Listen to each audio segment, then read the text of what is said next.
This episode did so much to give us answers, and yet it feels like we're left with even more questions than before. As someone who felt like they were in the minority when it came to the last episode, with all of the flashbacks and everything, this episode did so much to get me back on board with where this series is heading. Taking us to this brand new galaxy, getting back in touch with the show's roots and rebels, and the peaceful tone to some of the scenes. I was engrossed watching the entire episode, and it wasn't because of huge duels like we've had in the past.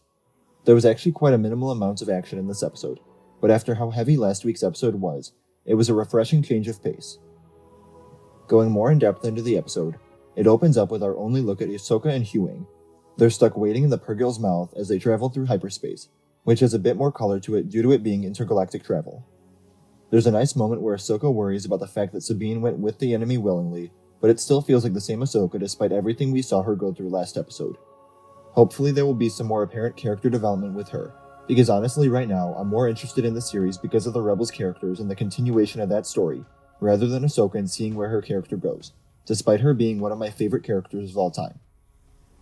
We then shift back to the Eye of Sion and its way to the new galaxy, and we start with Sabine in her cell. It's a very quick moment, but she does have a piece of dialogue where she says how she tries to avoid reflection, and it feels very meaningful to her character. Despite all of her training in the Force, she's still unwilling to open up to it, and the first step in that journey is being able to face herself and her past. She has a lot to heal from, and until that happens, I don't think we're ever going to see her use the Force. We arrive in the new galaxy at Peridea, and right off the bat we get a bunch of history and backstory of how the planet relates to both the Purgil and the Night Sisters. It was the ancient homeworld of the Dathomiri, as well as the stopping points in the Purgil's travel, including an asteroid field made up of their bones, which was a very eerie sight that sets the tone for this wasteland of a planet. I had so much anticipation upon arriving at this brand new place. There's so much new lore to learn, and we're so close to Thrawn and Ezra being back.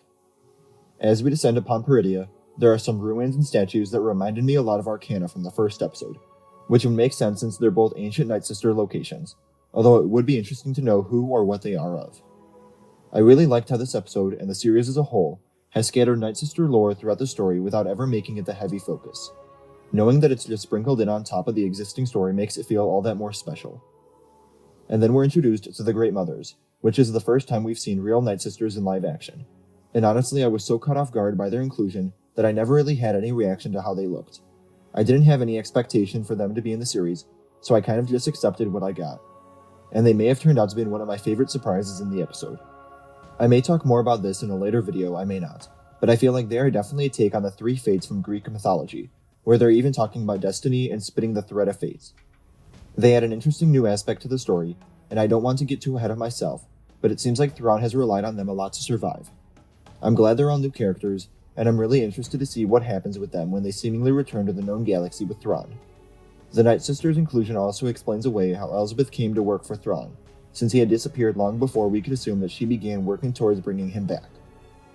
Even though this episode wasn't much longer than some of the other ones, it really felt like every character on screen got a chance to develop as we got to know them better.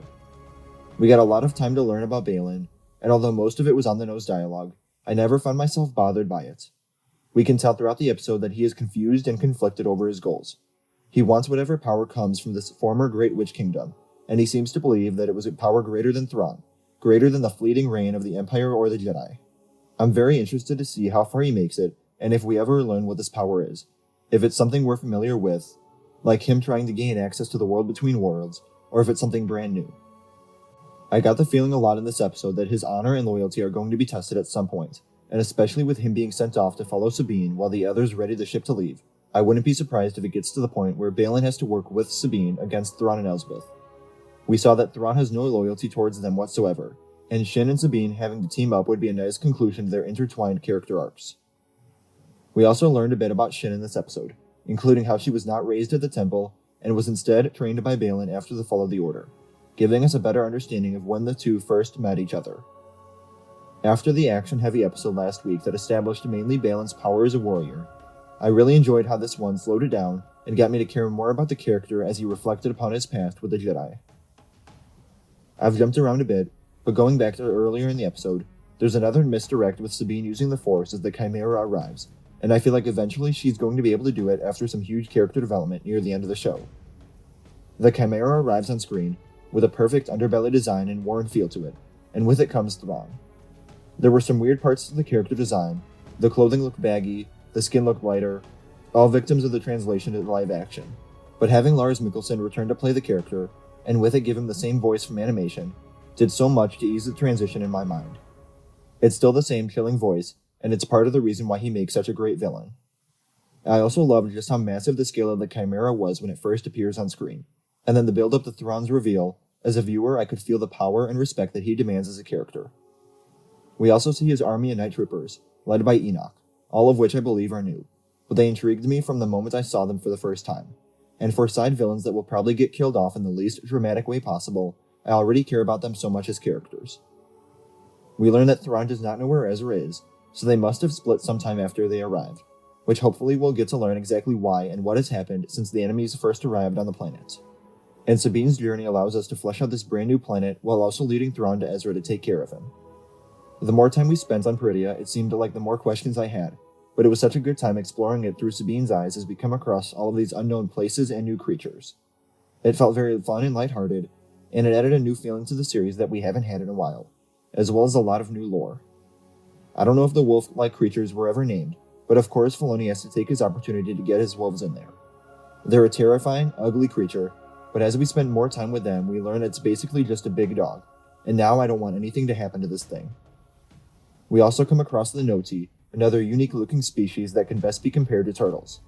Sabine follows them to a village, and this was where the music really stood out to me. It was strong all episode, but here it has such a hopeful, peaceful, adventurous, and lively feeling to it, something that almost reminded me a bit of the Shire in Lord of the Rings. And then we finally see him again, Ezra Bridger in the flesh. The facial hair and hermit wardrobe that he sports really makes it hard to judge the character in live action, because of how different he looks compared to the last time we saw him in animation, but he feels like Ezra. The bond between him and Sabine was there. It's a heartwarming reunion that's only made more so with the inclusion of familiar Rebels music, but there's a dark undertone to it all, knowing that Sabine's decision to come find Ezra will allow Thrawn to return to the known galaxy. She doesn't tell him that here, but he's going to find out eventually. What did you think of this Ahsoka episode? Let me know in the comments below. Remember to like the video, and subscribe for coverage of Ahsoka as a new episode premieres every week, and remember to follow me on Instagram, Twitter, and TikTok. Thank you all for watching, and remember, the Force will be with you. Always.